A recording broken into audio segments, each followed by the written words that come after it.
Muito bom dia, prezadas e prezados amigos da SEMP. Sempre uma alegria rever todos vocês. Esta casa que é uma referência há mais de um século, de forma praticamente ininterrupta, né? Acho que sim, né? Até na pandemia teve virtualidade, né? Já passou por tanta coisa, né? Desde a gripe espanhola, a Primeira Guerra, a Segunda Guerra, regimes ditatoriais, e está em pé, né? Oferecendo esse espaço, que é um espaço de esclarecimento e consolo. Quantos de nós vimos, né, trazendo conflitos, desafios, dúvidas, ou simplesmente somos aqueles que servimos através do trabalho que o Centro Espírita nos oportuniza e estamos aqui para partilhar nosso aprendizado e nosso entendimento da obra extraordinária que Allan Kardec legou na relação inédita na história do pensamento humano com os espíritos. Enquanto as filosofias tradicionais, as amplas, que já não existem mais, que procuravam explicar tudo, desde os fenômenos astronômicos aos problemas da aritmética, aos problemas da física, da química, das relações sociais, essas já não existem mais. Hoje, o que nós temos, de um tempo para cá, são as filosofias específicas das ciências específicas. Filosofia da medicina, filosofia da química, filosofia da física, filosofia do direito e a filosofia do espiritismo.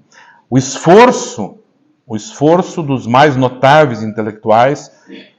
Conversávamos sexta-feira, por exemplo, no Colégio Bom Jesus, com cerca de 300 jovens, né, apresentando o espiritismo aos jovens do 9º ano dessa rede, né, que também é uma referência aqui na cidade de Curitiba, né, mostrando para eles que os principais intelectuais do planeta ao longo da história mantiveram, né, suas convicções na existência de Deus e da imortalidade da alma.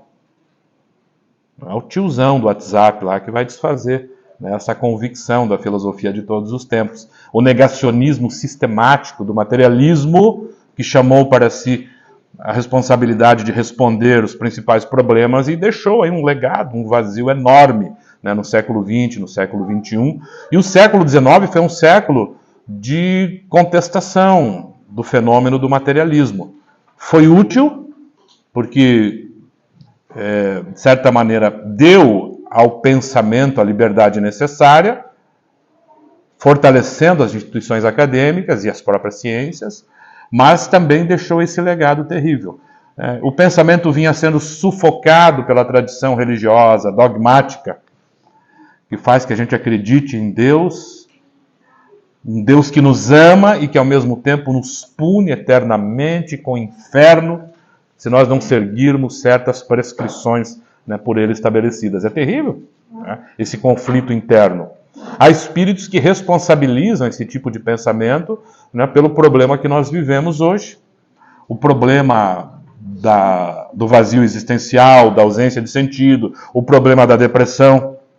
O pensamento não consegue se reelaborar numa perspectiva espiritual, né, e nós temos problemas, segundo alguns, né, autores da medicina integrativa, né, em formar receptores novos, porque os nossos pensamentos não têm liberdade.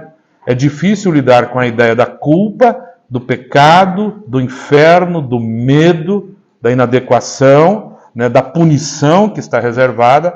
Então, era necessário nos libertarmos disso, e o materialismo foi útil, a certa medida. Mas o espiritismo surge como uma reação providencial e histórica ao pensamento materialista. E esse esforço todo, eu dizia, foi premiado no ano passado com a publicação pela primeira vez na história. A Springer, que é a principal editora científica do mundo, publica um livro chamado Ciência da Vida Após a Morte. Esse assunto passa a ser introduzido agora no ambiente acadêmico e é um esforço de 3 espíritas, né? 2 psiquiatras, um membro da Associação Mundial de Psiquiatria, Alexander Moreira Almeida, a psiquiatra Mariana Costa, do Rio Grande do Sul, Alexandre de Minas, e do filósofo, doutor em filosofia e professor, todos são professores. E esse também professor da Universidade Federal de Juiz de Fora, Humberto Schubert Coelho, neto da Sueli Caldas Schubert, né? Doutor em filosofia. Então eles emplacam essa obra fazendo uma varredura em todos os esforços, mostrando todos os intelectuais. Estamos falando de Sócrates, Platão, Aristóteles, Descartes, Kant. Isso para falar dos filósofos. Agora, dentro aqui do universo da ciência, nós temos, por exemplo, nos Estados Unidos, William James, reitor da Universidade de Harvard, que dispunha da médium Eleonora Piper, que ele chamava de seu corvo branco, né? Ela demonstrava, então ele demonstrava a partir dela que os fenômenos psíquicos não podiam ser explicados pelas vias do materialismo ou do dogmatismo religioso, e desafiou os céticos. Gente, é um psiquiatra, PhD em psiquiatria, reitor da Harvard, né? A gente quer o que mais exatamente, né? Ele desafiava os céticos a virem presenciar os fenômenos produzidos através da médium Eleonora Piper. Punha uma plateia, assim, ela falava da vida de todo mundo. Uma tremenda fofoqueira, né? Ou médium, né? Então, e ela sabia da vida de todos. Ah, mas ela faz isso porque ela mora nos Estados Unidos e conhece as pessoas. Então vamos para a Inglaterra, onde ela não conhece ninguém, e em Londres vamos produzir. Eu desafio os céticos. Adivinhe se os céticos apareceram. Não apareceram. Não há interesse do ambiente acadêmico, do mainstream, nessa discussão. Mas o esforço foi premiado. Em 1913, por exemplo, nos Estados Unidos, Thomas Edison, né, é um dos dirigentes do Congresso do Espiritismo nos Estados Unidos. E aí, nobelados como Richer, Crookes, o casal Pierre e Marie Curie, né, envolvidos com o estudo dos fenômenos da vida após a morte. Então, é muita gente, né, do ambiente acadêmico ou filosófico. Até Kant propunha a existência de Deus. Existência de Deus como uma necessidade decorrente do raciocínio. A gente começa a raciocinar e vai chegar à conclusão natural de que se Deus não entrar nessa equação, assim como Allan Kardec, ao elaborar o Espiritismo na relação com os Espíritos, isso é uma coisa inédita, porque esses filósofos tiveram que fazer um esforço intelectual solitário. Allan Kardec, de forma genial, vou perguntar para quem morreu, né? E aí, nessa, ele descobre coisas, né? E coisas são reveladas também, elementos que ele não conseguiria sozinho com o uso do raciocínio, os espíritos vão dando de presente para eles, né? Como a lei dos fluidos. Nós não conhecemos a natureza dos fluidos, não sabemos que substância é, mas Allan Kardec sabe que o pensamento impacta na qualidade dos fluidos e esses têm um impacto correspondente na saúde do corpo. Era a primeira associação que se fazia, né, entre pensamento e doença de uma forma mais elaborada. Coisa que agora só com a medicina dita integrativa, né, recentemente se tem notícia de forma mais concreta, mais palpável. E aí, se vocês procurarem, né, os médicos integrativos que tem pelo Brasil, né, eles vão falar disso, da importância do pensamento na criação de receptores, né, para a produção de estímulos e problemas neurológicos, depressão e tal. O uso de aditivos que a gente faz, desde um TikTok dá um prazer danado, a gente vai rolando aquilo, né? E vai, não passa horas naquilo, porque ele estimula a produção de certas substâncias, né, que vão preencher esses receptores.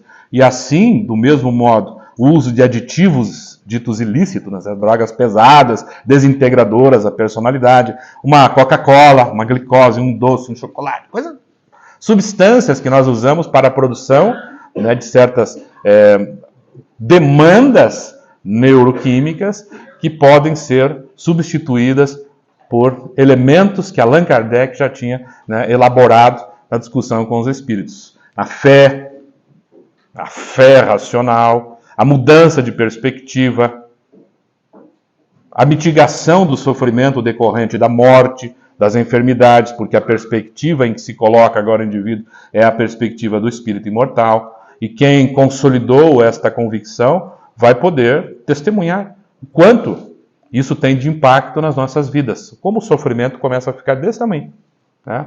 Como a dor começa a ficar menor quando eu consolido em mim a convicção de que eu sou um espírito eterno numa experiência transitória, submetido a um espremedor, que são as provas da vida material.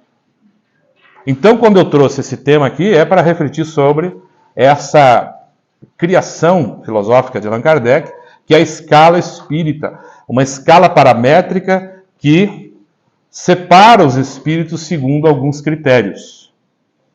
Nenhum espírito é criado perfeito, elevado, bom, nada disso, né? Os espíritos partem de um mesmo princípio em condições de igualdade e serão submetidos às provas da vida material. E eu coloquei essa questão lá no nosso grupo de estudo, na nossa instituição. Se uma telha caísse na cabeça de Jesus, por exemplo, ou ele tivesse um AVC, qualquer acidente neurológico, será que Jesus se tornaria agressivo? Será que ele mudaria o seu comportamento e passaria, né? Quem tem Alzheimer passa por isso, né? Ele começa a eliminar certas porções, né, do cérebro e vai acessando outras ditas límbicas ali que têm, né, agressividade. Será que ao espremer Jesus sairia limão naquela laranja? Né? Então, as provas da vida material servem, Allan Kardec observa isso com muita inteligência, né? Os espíritos são diferentes. Há espíritos que trazem fake news, gente. O negócio da fake news já é antigo. Há espíritos que são impostores. Há espíritos que acham que sabem, mas não sabem. E há espíritos que sabem. E a gente percebe isso nos textos e nas dissertações. Allan Kardec vai classificando isso de maneira inteligente, né? Há espíritos que fazem dissertações curtas, profundas, em temas da filosofia, com seriedade. E há outros que falam tanta bobagem. E ele detecta algo que ninguém tinha detectado. Por exemplo, a morte, o fenômeno da morte, né? O espírito, ao desencarnar, passa por um processo chamado de perturbação, que dura de minutos a anos. Por exemplo, ao evocar Goethe, este relata Allan Kardec que estava há mais de um século passando pela perturbação por causa da culpa, né? Por causa da culpa. Ele sentia culpa e isso o perturbava. E a perturbação no mundo espiritual limita certos acessos de memória do espírito, muita coisa. Então, alguns vêm e não sabem que morrem. A sessão mediúnica está cheia desses exemplos, de espíritos que não sabem que morrerão. Mas o que é isso? Né? É decorrente de uma influência da matéria que só é predominante em certos espíritos. Então, Allan Kardec classifica esses espíritos segundo certas ordens, nos quais a influência da matéria é importante. Mas eu vou seguir aqui com um esquema. Aqui, ó. Esse é um esquema fundamental para a compreensão, até para a compreensão da filosofia do Espiritismo, né? Kardec resolve. Então, um aluno nos perguntava, além do Bom Jesus, né? Perguntava, na verdade, para o representante da Igreja Católica, pessoa muito boa, um franciscano. Mas se Deus é onipotente, explique o Senhor, por que é que Deus, sendo onipotente, não consegue superar o mal que existe na Terra? As guerras, os genocídios, a violência contra a criança. Isso fez com que muitos filósofos se afastassem também da ideia de Deus, porque, sendo Deus poderoso, ele não consegue vencer o mal, e a Terra é um cenário de maldade, de predomínio da perversidade, da corrupção. O aluno fez essa pergunta super inteligente e eu vi a dificuldade da resposta. Falei, olha, Allan Kardec, por exemplo, saiu dessa enrascada com facilidade. Deus é onipotente não porque pode tudo, ele jamais disse isso. É onipotente porque é único, porque é o único poder. Se a gente entrar nessa enrascada da filosofia tradicional, a gente não sai desse labirinto. Mas se ele pode tudo, então que história é essa? Dele criar a figura do mal, personificada no diabo, e ele fazer o que quer com a gente. E os bons não conseguem fazer nada? E o mal persiste? Não. Né? Allan Kardec resolve já na primeira resposta de O Livro dos Espíritos esse problema. E a gente não se dá conta da profundidade dessa resposta. Deus é a inteligência suprema e a causa primária de todas as coisas. Falamos disso aqui em outra oportunidade. Há duas matrizes aqui importantes. Deus é a inteligência suprema. Ele cria as inteligências, que são os espíritos, e concede aos espíritos livre-arbítrio. Tudo que nós queríamos, né? Liberdade. Então, falamos da prece aqui na outra oportunidade que estivemos. Por isso é importante o cultivo do hábito da oração. Se eu tenho que tomar uma decisão e se eu disponho da liberdade para fazê-lo, nós somos tão livres que nós podemos interromper o curso da existência pelo suicídio. E é isso. Nós podemos, de forma agressiva, violenta, interromper o curso da existência da outra pessoa. E isso não pode ser colocado na conta da fatalidade. Eu lá na fila do consolo, no centro espírita, foi uma fatalidade. Aquela bala que atingiu a cabeça do seu filho, foi uma escolha de alguém perverso, num cenário, num contexto de espíritos imperfeitos, e a gente mergulha no planeta, está sujeito a isso. Alguém escolheu fazer o mal, alguém deliberou e vai responder por isso. Tem consequências. Se eu admitir aqui a fatalidade, e digo para a pessoa, não, ele morreu numa fatalidade, o indivíduo bebeu, atropelou ali, foi uma fatalidade. Eu estou aliviando aqui o lado do criminoso, porque ele cumpriu uma lei, né? Se ele matou e era uma fatalidade, palmas para o bandido, né? Palmas para quem cometeu o crime, porque ele cumpriu uma destinação. Não é assim. Deus é a inteligência suprema, olha como Allan Kardec já coloca Deus aqui. Cria as inteligências, dá liberdade, e eu preciso lidar com essa liberdade. Daí porque recorrer à prece, porque através dela eu me comunico com a inteligência suprema do universo para obter dessa inteligência inspiração, coragem, paciência, resignação, tudo aquilo que ela confere nos momentos em que eu preciso tomar decisões importantes usando a minha liberdade. Ponto. Do outro lado aqui a outra matriz. É a causa primária de todas as coisas. Para as coisas, para o mundo da matéria, nós temos determinismo, fatalidade, previsibilidade, ciência para isso. Ciência para isso também. Então, a física prevendo fenômenos da física, a química da química, a astronomia da astronomia, tudo através de fórmulas. Detecta-se a lei, formula-se, prevê-se o fenômeno. Aqui tem fatalidade. Para a vida material, temos o universo das fatalidades e do determinismo, mas para a vida do espírito, o da liberdade, o da inteligência. Allan Kardec sai disso e coloca a responsabilidade do mal no ombro dos espíritos, das inteligências que povoam o universo. Então, se existe o mal, é porque eu fiz uma escolha pelo mal. E todos os dias eu sou convidado a fazer escolhas. O mundo da matéria é um mundo que pressiona a minha laranja. Né? O que sai dela? Sai dela o que eu tenho dentro dela. Então, se dentro dela eu tenho inveja, eu tenho ciúme, o mundo das relações afetivas, profissionais, vão me pressionar, né? Colocando para fora aquilo que eu tenho. E eu posso fazer uma escolha com a minha inveja. Né? Eu prejudico a pessoa ou eu venço, resisto a esse pensamento, a essa emoção, a essa paixão negativa. Né? Isso é uma escolha que eu tenho que fazer todo dia. Então o Espiritismo nos coloca numa posição de responsabilidade, nos oferece a ferramenta do autoconhecimento como fundamental para que a gente possa, de fato, perscrutar o mundo interior e tomar decisões. Na hora de me unir afetivamente a uma pessoa, na hora de escolher um trabalho, em várias horas, eu preciso tomar decisões e a prece surge como esse elemento, essa banda larga 6G, né, para fazer contato com Deus. Incluir a oração na nossa agenda é uma necessidade. Então, falávamos isso aos jovens e eles entenderam. Não, realmente falta isso. E para quem cultiva o hábito da oração, às vezes o próprio corpo sente essa necessidade de parar aqui hoje porque está faltando alguma coisa. Eu preciso orar, alinhar os meus pensamentos, buscar inspiração. Então é uma necessidade.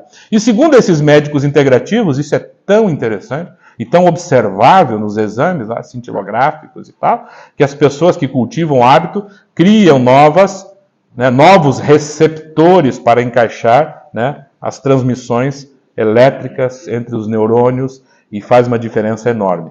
Então, substitui aquele que cultiva certos hábitos do pensamento, o uso de certas substâncias bioquímicas para a produção disso. Não tem como criar receptores através de remédio. Não há remédio para curar a depressão. Não há. Né? Segundo a fala de um desses médicos. Você pode aliviar certos sintomas e criar uma condição para que o indivíduo saia por si só dela. Porque se tirar o remédio, volta. Esse é um ponto. Precisa associar terapias, precisa associar uma série de elementos para que o indivíduo saia. Mas estamos aqui vendendo o nosso peixe. O Espiritismo muda, como é que fala aí? O mindset, é isso mesmo? Mindset, fala, né? Mindset, chamam de metanoia no grego, mas o Espiritismo muda o padrão de pensamento, quando fortalece essas convicções. Então, como é que Allan Kardec sai das enrascadas filosóficas? O espírito é criado simples e ignorante, não conhece a lei e não tem, então, a tendência para o bem ou para o mal. É livre. E vai. A nossa escalada saudável deveria ser em linha reta para a segunda e depois para a primeira ordem. Eu já explico aqui o que cada uma significa, né? Os espíritos ditos bons, os da segunda ordem, são aqueles em que só predomina o desejo do bem. As ditas boas paixões são os espíritos felizes. Depois de passar aqui certo percurso, por isso a pergunta: todos os espíritos passam pela feira do mal? Não do mal, da ignorância. Passam pela feira do mal aqueles que acumularam vícios, tipo nós aqui, ó. Nós. Essa consciência de classe oferecida por Allan Kardec é fundamental. Minha consciência de classe. O materialismo ofereceu a consciência de classe material, né? Mas a classe espiritual, a ordem espiritual foi fundamental. Todos nós, em certa medida, em algum momento da vida, fomos tomados por emoções inferiores. Ou não? Vocês nunca sentiram inveja? Não? Ciúme? Raiva, vontade de matar, de aniquilar o outro? Então, bem-vindos, né? Nós estamos aqui, ó. Nós fomos aqueles que, criados simples e ignorantes, nos excedemos no percurso, no uso das nossas paixões, que são forças da natureza, estão dentro de nós, são inerentes ao espírito quando ele encarna. E aí nós viemos aqui pelo desvio. Alguém perguntaria, mas tem uma quarta ordem abaixo da gente ainda? Não, não tem. Né? A terceira não é uma ordem necessária, não é uma passagem obrigatória. A terceira ordem é um deslize na curva. Né? O problema da terceira ordem não é a terceira. Você passar pela terceira ordem dos espíritos imperfeitos, aqueles que acumulamos vícios morais, egoísmo, orgulho, inveja, ciúme, maldade, predomina a influência da matéria em nós. Predomina. É uma alteração hormonal, é um tumorzinho benigno, o que mais que tem aqui? É um Alzheimer, é um AVC. De repente a pessoa, nossa, era tão calma, caiu a telha lá na cabeça da pessoa e ela passou a se tornar uma pessoa agressiva, perigosa, não pode deixar uma faca do lado. Eu já tive experiências assim na família. Então o espírito retroagiu, o espírito voltou, foi para trás, ele perdeu o que ele tinha? Não, ele não tinha, ele tinha dentro dele as paixões inferiores. O espremedor agora pegou, né, que é a influência da matéria, e aquilo que ele não soltava antes, soltou agora, numa nova circunstância. Isso levou Kardec a formular o princípio da não retrogradação da alma, na Revista Espírita de 1863, e indagar, se, por exemplo, Nero, o imperador, que tocou fogo em tudo, se ele, numa experiência passada, ele podia ter sido uma pessoa mais calma, e que agora, numa nova existência, ele fez o que fez. Sim, porque faltaram circunstâncias na encarnação passada. Talvez ele tivesse ali uma família mais protetora, sob circunstâncias que não o expuseram. Mas na primeira oportunidade em que a laranja foi exprimida, pelas provas do poder, ele mostrou que tinha muito limão ali dentro para dar ainda. Então, Nero não decaiu. Nero apenas foi colocado sob novas circunstâncias. Quando nós vemos a agressividade surgir em nós sob determinada circunstância, nossa, que surpresa. Não, surpresa nenhuma. Aqui, ó. Nós não somos missionários assim, nesse nível amplo aqui na Terra. Nós somos espíritos da terceira ordem, que falhamos em determinado momento e precisamos conhecer, através das provas da vida material, o que nós temos dentro de nós. Sem frustração, sem desespero, é só constatar. Puxa, eu realmente sou uma pessoa invejosa.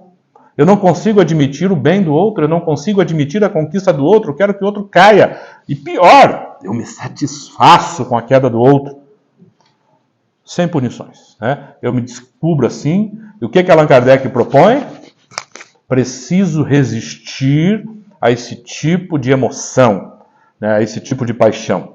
Mas não basta resistir, eu preciso substituir isso, né, por uma virtude. Essa é a proposta do Espiritismo. Mas da onde vem isso? Essa turma aqui, ó. Essa turma aqui é a principal culpada disso. Eles estão dizendo, vocês querem felicidade legítima, genuína? Vençam as más emoções, as más paixões, as más tendências. Porque carregar isso é o que nos infelicita. E isso se faz resistindo e substituindo por virtudes. A pergunta inicial, fazer o bem é suficiente para isso aqui? Para chegar lá, o que vocês acham? Fazer o bem todo dia nos garante chegar aqui, ó? Porque essa é a questão que é posta para nós, espíritos da terceira ordem. Como é que sai disso? Nós vimos aqui, ó, viemos para o mundo de expiação e provas. Este é o lugar que está reservado aos espíritos que acumularam vícios. Nossa, a Terra então não é o único planeta? Está longe disso, a Terra é um planetinha, né, que está posto para receber os espíritos que precisam passar pelo sanatório, pelo reformatório. Né, e somos nós. Por isso é um planeta de expiação e provas. Então, há mundos melhores? Há mundos melhores, onde não predomina o egoísmo, o orgulho, a inveja e tal, e tal. A gente vai se surpreendendo a cada ano. Agora o mundo vai melhorar. Agora vai dar certo. Agora vem a regeneração do mundo. Vem uma exprimida e a gente solta o que tem. E temos guerra, e temos 40 milhões de crianças hoje no mundo, em 15 países, com severa desnutrição, com risco de morte.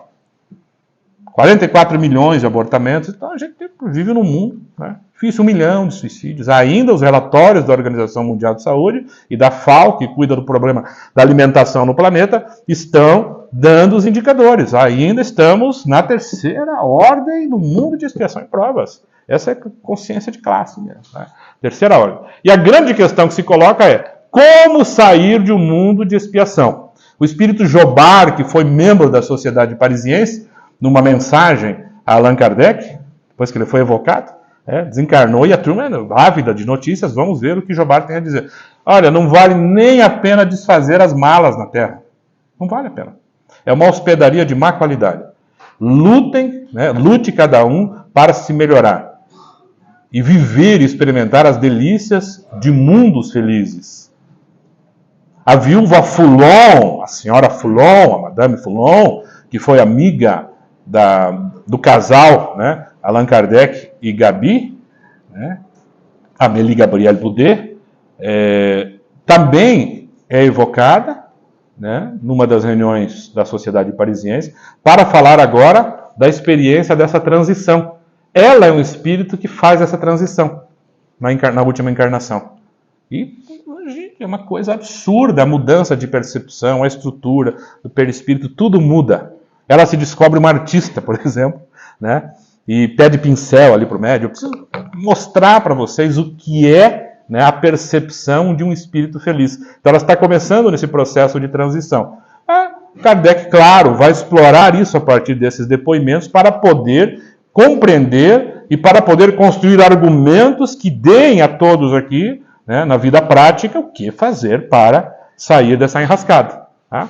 Então, a pergunta que se coloca é essa: como sair de um mundo de terceira ordem, a Terra? De um mundo de provas e expiações, onde predominam espíritos da terceira ordem. Espíritos da terceira ordem são aqueles em que a influência da matéria é predominante. Basta uma coisinha para a gente, né, colocar para fora, né, as garras todas. Você é assim também? Ou você já dominou isso? Né? Isso faz sentido para vocês? Né? Que basta um aperto, às vezes um aperto hormonal, gente. A falta de um magnésio, a falta de um sódio, a gente já pira. Né? Uma alteração hormonal, um medicamento novo, a falta de um café faz a gente virar o bicho.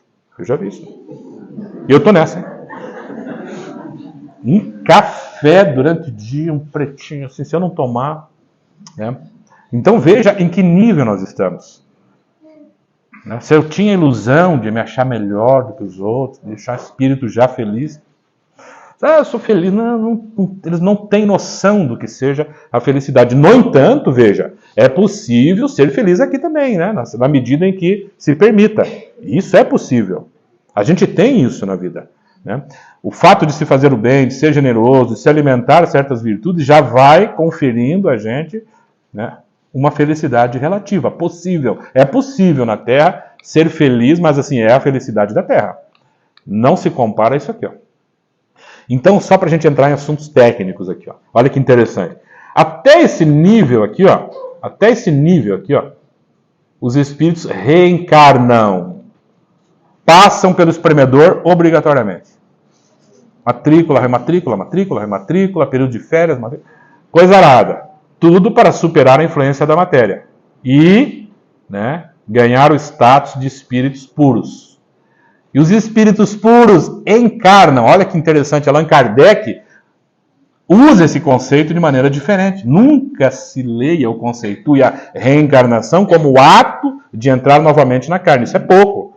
É o ato de entrar novamente na carne e passar pelas provas. Esse é o conceito técnico. Espírito puro não precisa passar por prova. Já espremeu e agora só sai laranja. Então, não tem mais necessidade. Mas eles podem encarnar, se quiserem. Em missões eles podem. A Terra conheceu um. Segundo Allan Kardec. A Caras ali do mundo espiritual vai dando dicas, né? Só teve um aí, viu? Tal. E a moral dos espíritos felizes começa a convergir com a moral apresentada por Jesus e Kardec. Então Jesus foi Jesus foi. Jesus foi um desses espíritos que alcançaram, né, a perfeição. Percorreram todo o caminho, mas não necessariamente aqui, ó. Não dá para dizer que Jesus passou por aqui ou foi em linha reta, não. É especulação isso. Tem um espírito na Revista Espírita que disse que foi em linha reta. Não passou pela terceira ordem, não passou por mundos de provas e expiações. Não sei, ele que está dizendo, né? Mas eu imagino que um espírito feliz ou bom espírito não vai mentir. Então, é possível, teoricamente, sim. Né? Mas nós, pelo que tudo indica, não conseguimos. Na primeira curva ali... E o que é mais grave? Tudo bem aí, ok? É a gente gostar do negócio. Isso que é terrível. Então, vem aqui. Pode vir uma vez e voltar. Pode vir 2 vezes, mas a gente vai 1, 2, 3, 20 e começa a gostar. Começa a gostar de alimentar inveja, começa a gostar de ser egoísta, começa a gostar de ser perverso, começa a gostar do jogo. E vai ficando na Terra. E aí quer fazer da Terra um mundo perfeito e não vai dando conta disso. Né? Porque a Terra não é um mundo perfeito. Isso não é para desanimar a gente, é para animar a gente a lutar por mundos melhores. Inclusive fazer da Terra um mundo melhor. Só que esse é um processo que depende de nossa escolha, viu? Não é simples assim. Não vem ninguém aí nas nuvens mágico, né, resolvendo todos os problemas como nós esperamos, com a semelhança das crianças, né? Alguém vem, transforma a Terra do domingo para segunda-feira. Agora a Terra opera em modo regeneração. Pode deixar tudo lá fora, bicicleta, carro, tudo aberto, tranquilo, casa aberta. Pode ir a criançada para a escola, os jovens podem ir para a escola à noite, a gente pode andar na rua. Não vai acontecer assim. Tá? Veja que depende da nossa escolha como, né, humanidade. E isso demora. Daí que o Jobard diz, gente, apurem vocês a compreender isso e fazer um trabalho em vocês, né, individualmente. Então, esse é o convite dos espíritos. Reencarnam, rematrícula, até aqui, ó. A partir daqui, só encarnam. Gravaram isso? Por que isso é importante? Mas não precisava saber disso. Nos espíritos puros, nula a influência da matéria. Nenhuma paixão. Você pode espremer Jesus do jeito que quiser, bater, colocar espinho na cabeça, furar pulmão, quebrar a costela, arrastar, pôr na cruz. O que sai dele? Laranja da melhor qualidade. Não aquela laranja de inverno um pouco azeda, né? Mas é a laranja da melhor qualidade. Né? Vai sempre sair, porque Jesus já superou, já consolidou todas as virtudes. Essa é a diferença. Por isso que a gente não encontra espíritos assim na Terra, porque a Terra não é morada de espíritos assim. Decorrência disso, anota aí, Paulo. Né? A gente ouve, e sempre ouviu, Jesus precisou se preparar 2000 anos para encarnar na Terra. Não ouviram isso já? De onde tiraram isso? Não leram a escala espírita. Se nula a influência da matéria, para esse tipo de espírito, ser azul, amarelo, preto ou branco, japonês, português, antoninense, parnanguara. Tem a menor diferença. A menor diferença. Nula é a influência da matéria sobre esses espíritos. Mas ele precisou se preparar porque a matéria grosseira... A matéria grosseira encarna na hora que precisa. E mais, esses espíritos não sofrem a restrição da memória, não sofrem a restrição da memória, não sofrem o peso da matéria e gozam de uma liberdade, de uma consciência plena. É nula a influência da matéria. Né? Percebem isso? Então, essa é a decorrência desse conceito. Ah, mas é preciso... Não tem. Né? Sobre o parto de Maria, se foi desse jeito ou daquele jeito, pouco importa para Jesus isso. Né? Deu-se o processo biológico natural, mas a matéria não pesa sobre ele. Ele domina a matéria.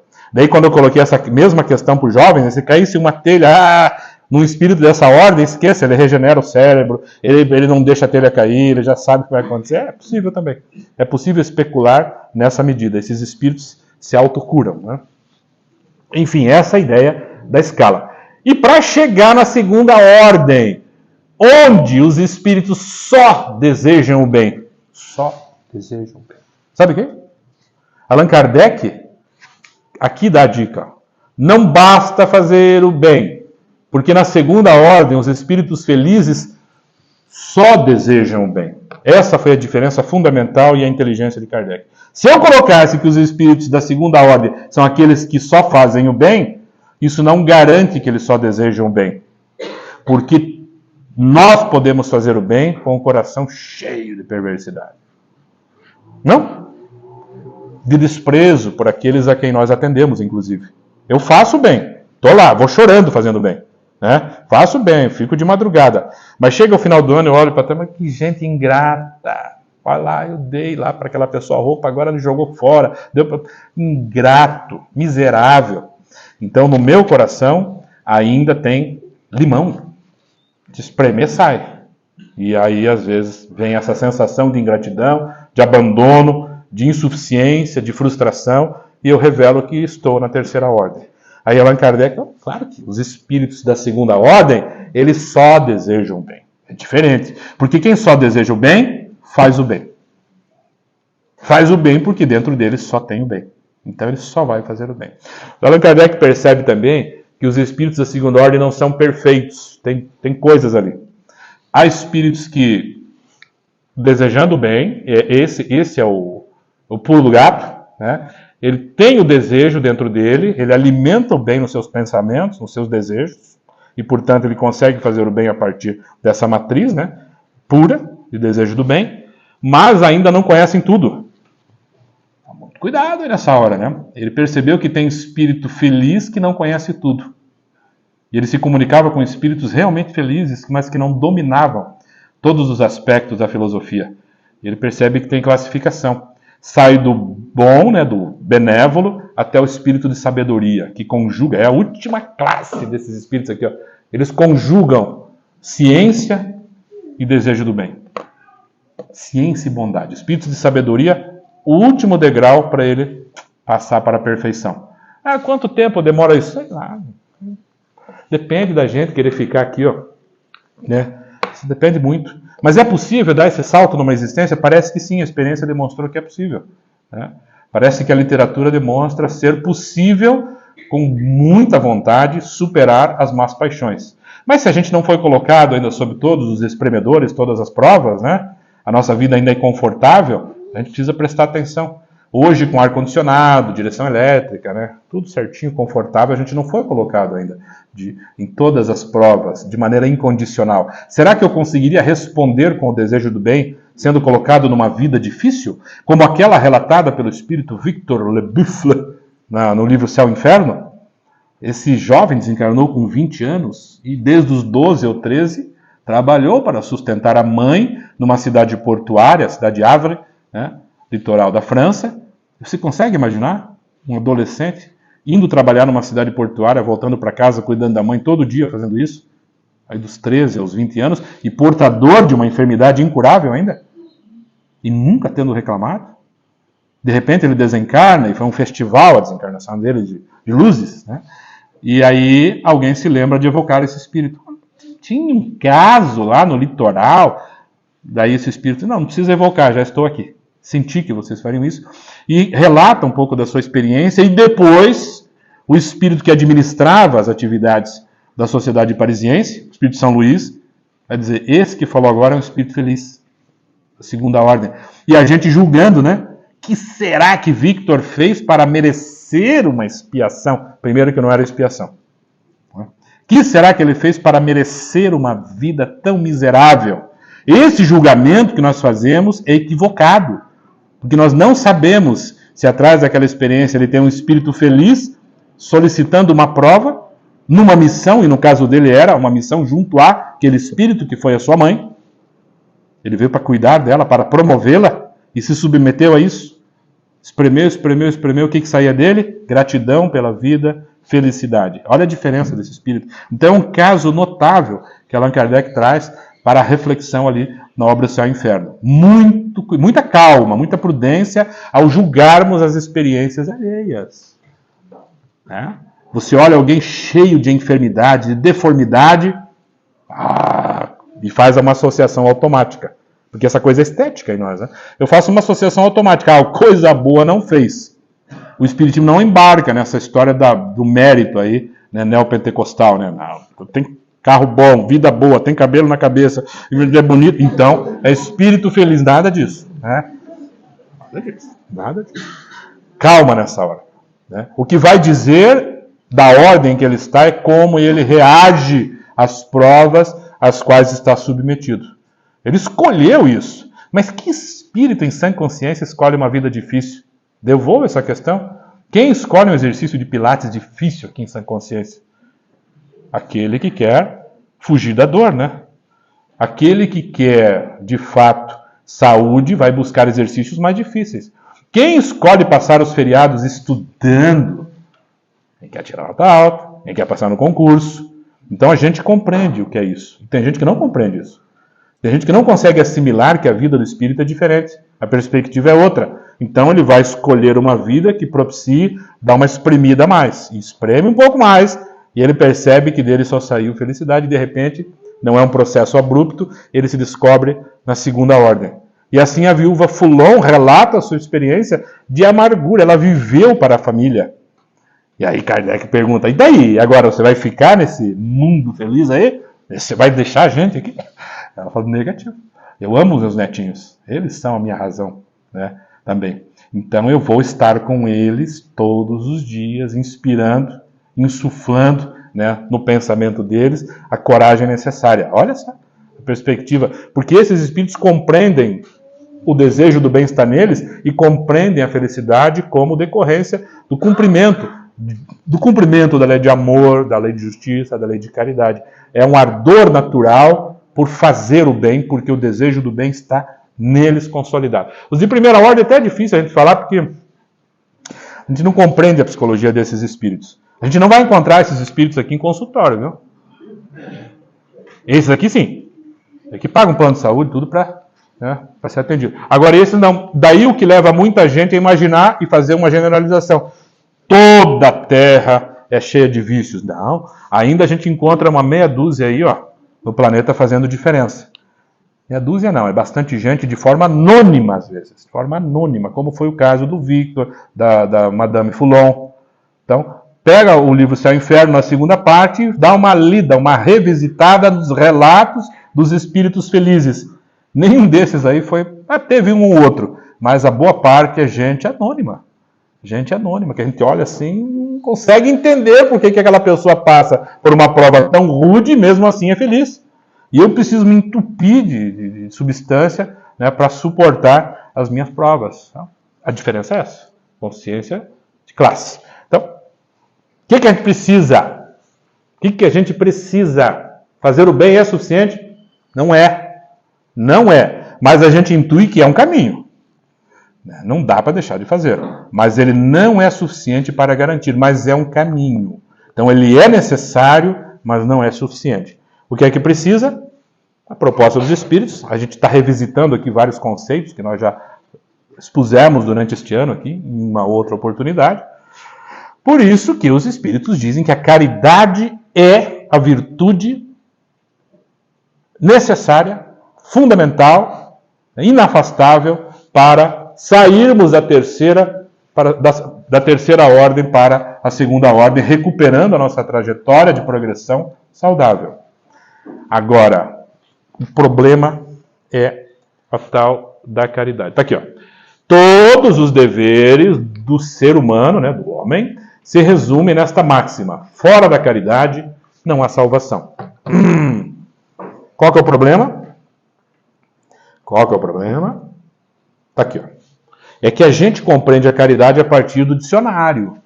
Quando a gente vai no ambiente leigo, quando a gente fala isso, soa esquisito, né? Então basta a gente estar na esquina oferecendo as coisas para as pessoas vulneráveis.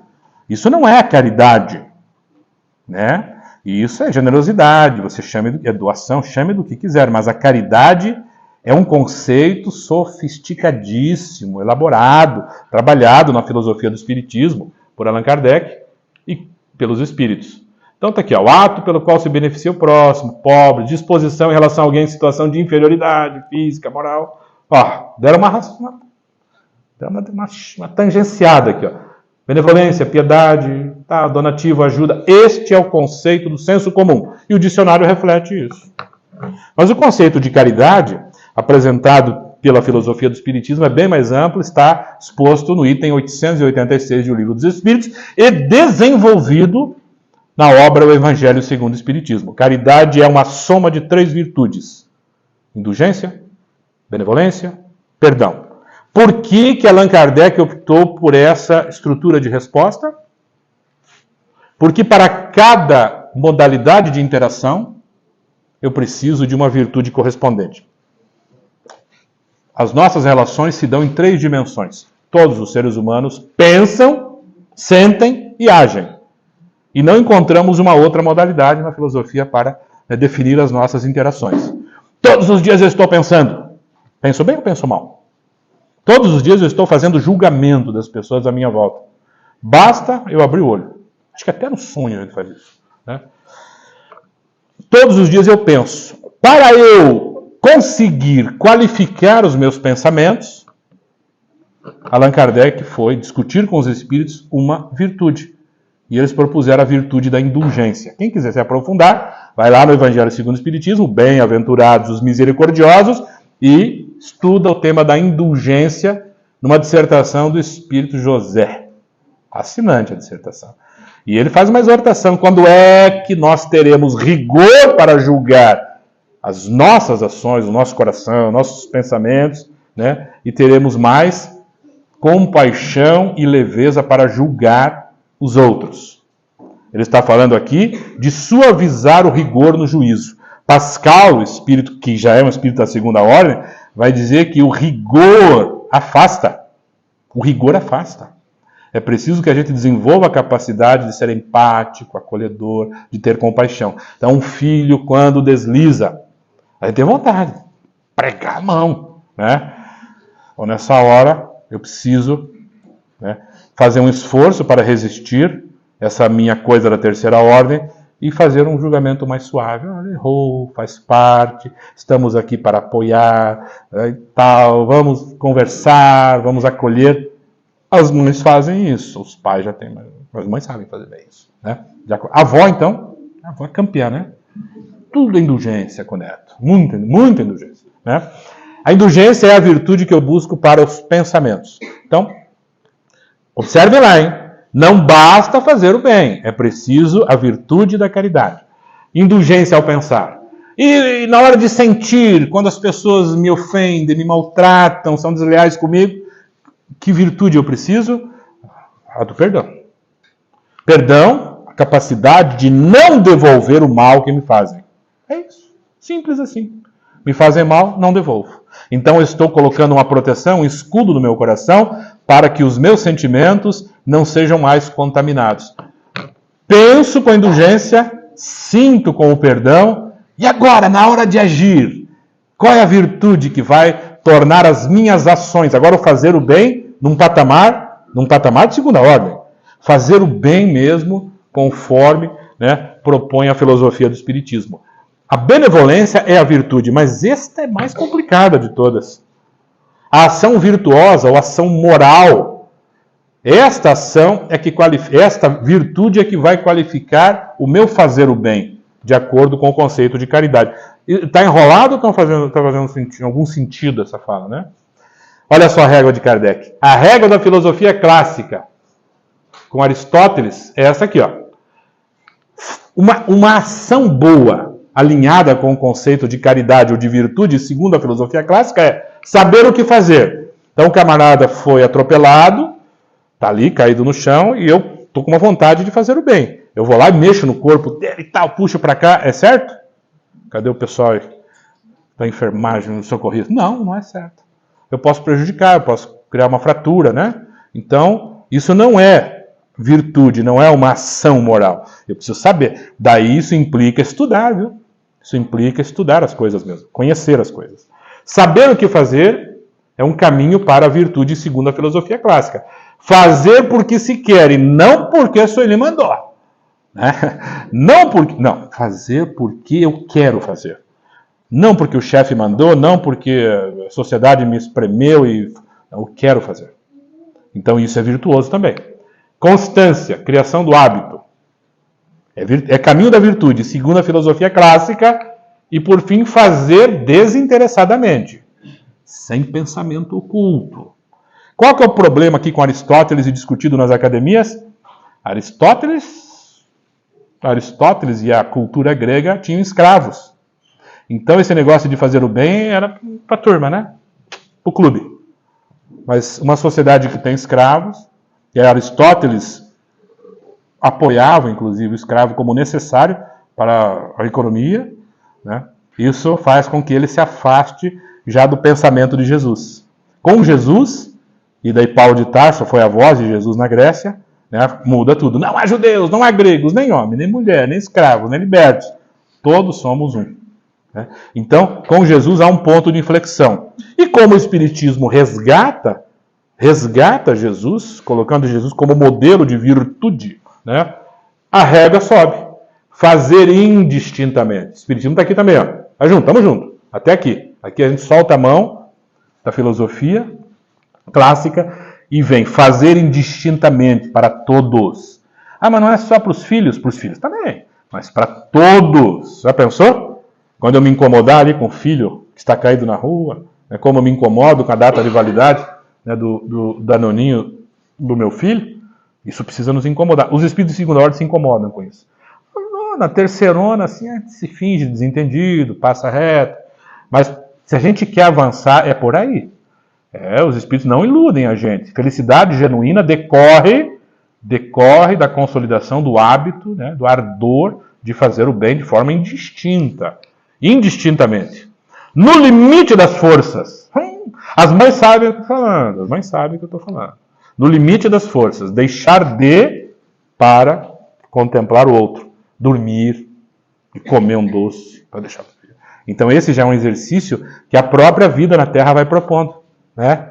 Os pais aí, a gente precisa se ligar mais nisso, viu? Né? Fazer os sacrifícios diários já é um exercício preliminar para a segunda ordem. A segunda ordem, eles fazem isso de letra. No limite das forças, incondicionalmente, quer dizer o quê? Independentemente das circunstâncias e condições que a vida me proponha.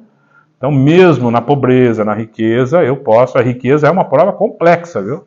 Não sei se alguém está passando por ela aí, mas é uma prova terrível, porque ela relaxa, ela dá uma acomodação danada.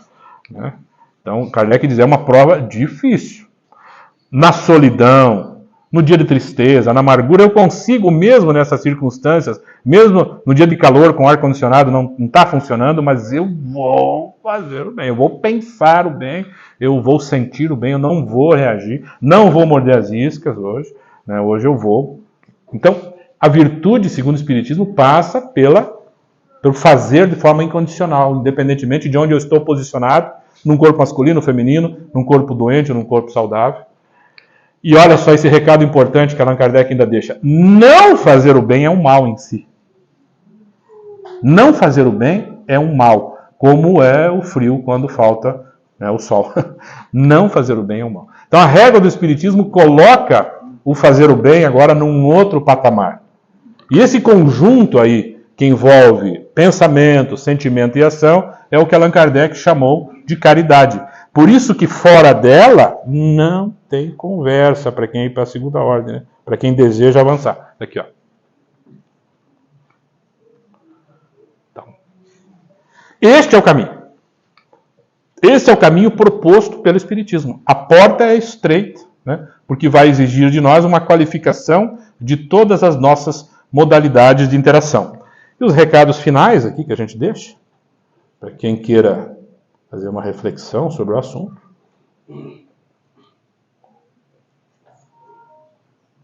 Então, tá aqui, ó. Isso é importante, né? A mais meritória das virtudes, Allan Kardec não quer saber se é a paciência, a coragem, ele já quer ir direto ao ponto. Eu quero saber o que é mesmo que está lá na segunda ordem.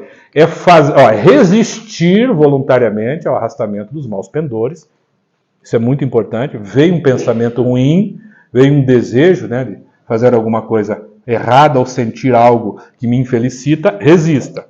E depois, a sublimidade é fazer sacrificando o interesse pessoal, às vezes abrindo mão de uma opinião, abrindo mão de uma convicção, né, que a gente é duro com isso também. A gente quer colonizar a cabeça do outro. Então, abrir mão do interesse pessoal é abrir mão de uma paixão, às vezes, inferior, um orgulho. A gente desenvolve até problema cardíaco com orgulho, porque as pessoas vivem me contrariando. Eu sempre tenho razão, né, e eu não consigo, daí eu fico uma pessoa irascível, uma pessoa difícil, irritada, porque a minha opinião precisa prevalecer. Numa análise lá um pouco mais profunda, está por trás disso o orgulho, financiando, né? Sem pensamento oculto. A sublimidade da virtude é fazer, sacrificando o interesse pessoal pelo bem do outro, sem pensamento oculto. A mais meritória das virtudes é que se assenta na mais desinteressada caridade. Fez sentido? Então, arregacemos, porque os Espíritos não nos iludem. O discurso desses da segunda ordem, como foi o discurso de Jesus, está todo voltado para estabelecer a felicidade como meta, como sentido para a existência e para as provas pelas quais passamos. Aproveitar bem esses espremedores da vida, né? Sair um pouco em perspectiva, olhar o sofrimento, olhar os convites que as provas nos fazem todos os dias, é um caminho. Fazer o bem como substitutivo a um mal pendor é um caminho. Mas tudo isso é apenas caminho. A consolidação se dá quando eu consigo qualificar todas as minhas dimensões, né, de ser integral. Pensar, sentir e agir. Muito obrigado a todos pela paciência e que Jesus prossiga sendo o nosso roteiro, nosso norte. Devolvo a palavra.